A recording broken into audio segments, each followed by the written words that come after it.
Welcome back. It's Friday, October 31st, and we have a significant and potentially very dangerous thunderstorm outbreak that is forecast to impact southeastern Queensland and northeastern New South Wales, including the Brisbane metro, during tomorrow afternoon and evening. These thunderstorms could become high-end, intense supercells capable of producing giant hail, destructive wind gusts, and perhaps a couple of tornadoes. In today's video, we're going to cover off on everything that you need to know heading into tomorrow. Jumping straight into the Bureau of Meteorology's official thunderstorm forecast outlook. This is the day 2 outlook that was issued this morning on Friday. We can see that they have expanded the red or severe thunderstorms likely area to quite a large expanse of the central portions of southeastern Queensland, expanding to the Darling Downs and then into northeastern New South Wales, and actually almost pushing into portions of central Queensland.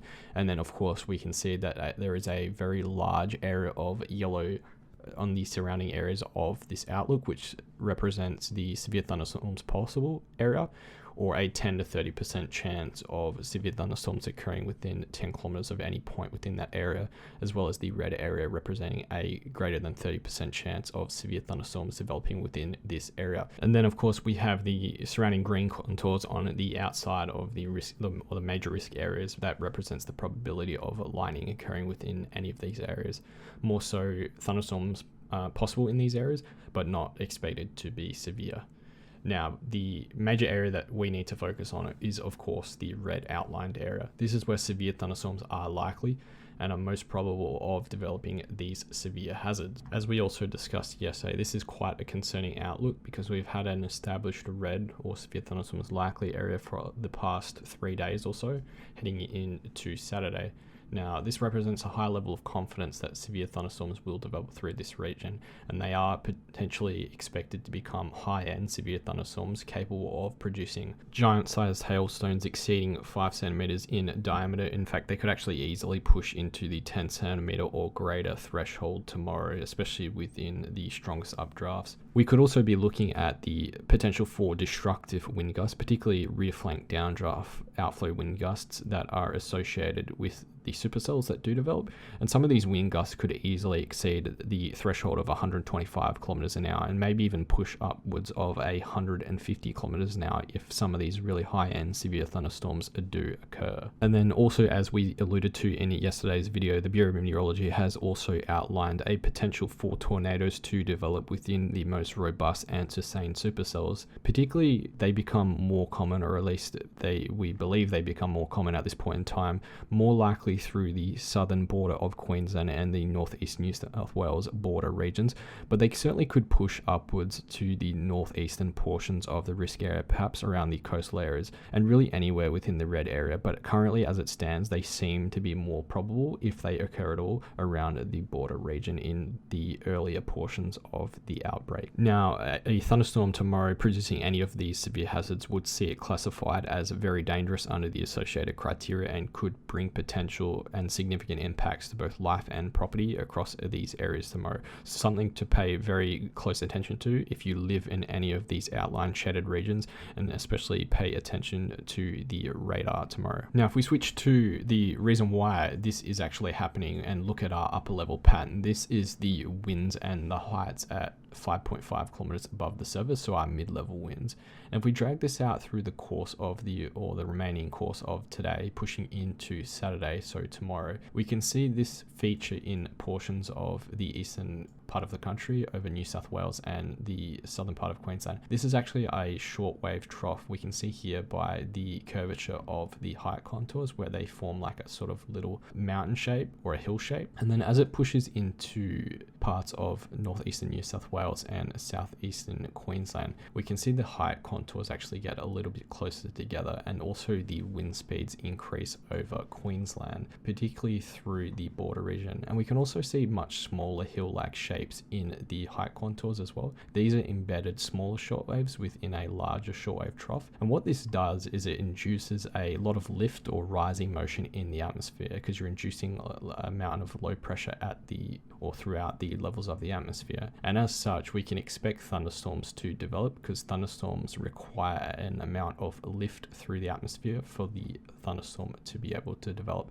We can also see in the colored shaded regions as we drag this out, the wind speeds definitely increase comparatively to other parts of the state and also into New South Wales. We can also tell that by the increase in the wind barbs, where the lines or the little triangles on the end actually indicate an increase in wind speed. And what this does is it induces a lot of wind shear across the region, and thunderstorms like wind shear because it helps to tilt the thunderstorm so that rain doesn't end up collapsing the thunderstorm itself before it has a chance to intensify. And of course, tomorrow we can see from the map here that there is quite a decent amount of wind shear across the region. If we also switch to the Cape on the Euro model, now Cape is essentially thunderstorm juice, and we drag this out into tomorrow morning, we can see all these bright colours lighting up across portions of southeastern Queensland and northeastern New South Wales, coincidentally where the wind shear was that we just previously looked at.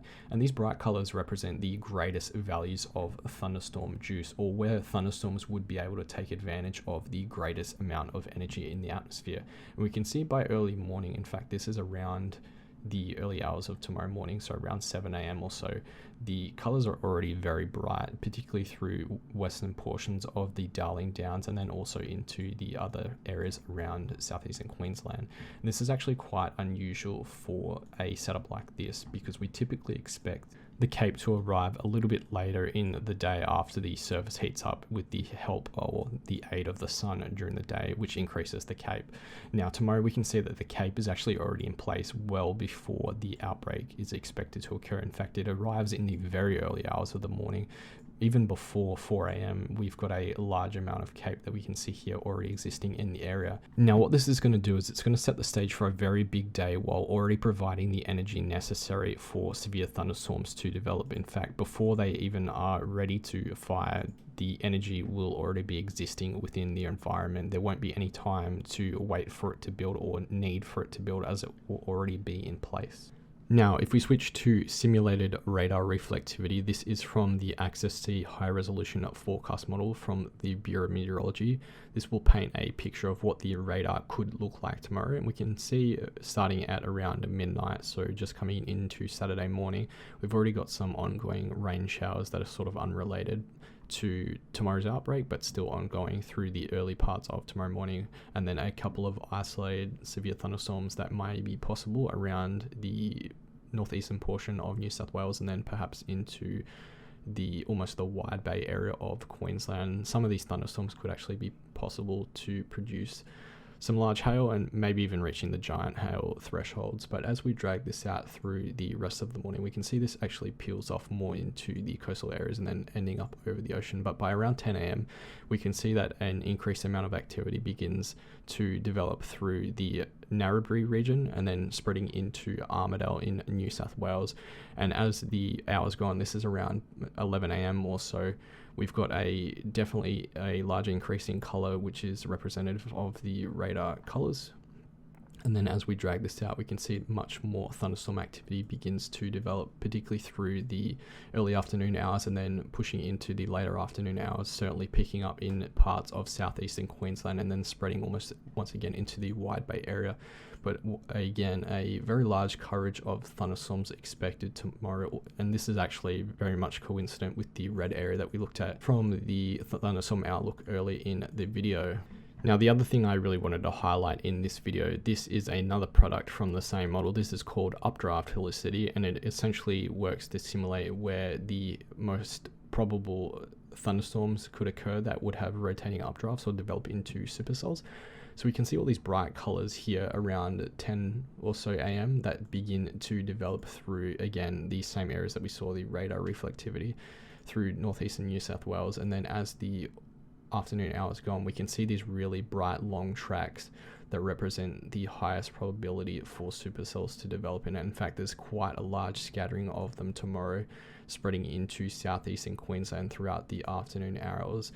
And when we look for these high and severe thunderstorms, these give us a pretty good idea that these thunderstorms would be capable of producing those higher end severe hazards that we spoke about before. The colors like this, the pinks and the blues, are a good indicator that these updrafts are going to be quite strong and potentially bring the very dangerous effects tomorrow. So certainly through the Darling Downs region and the southeastern Queensland region, we can expect a large scattering of potential supercells to develop tomorrow.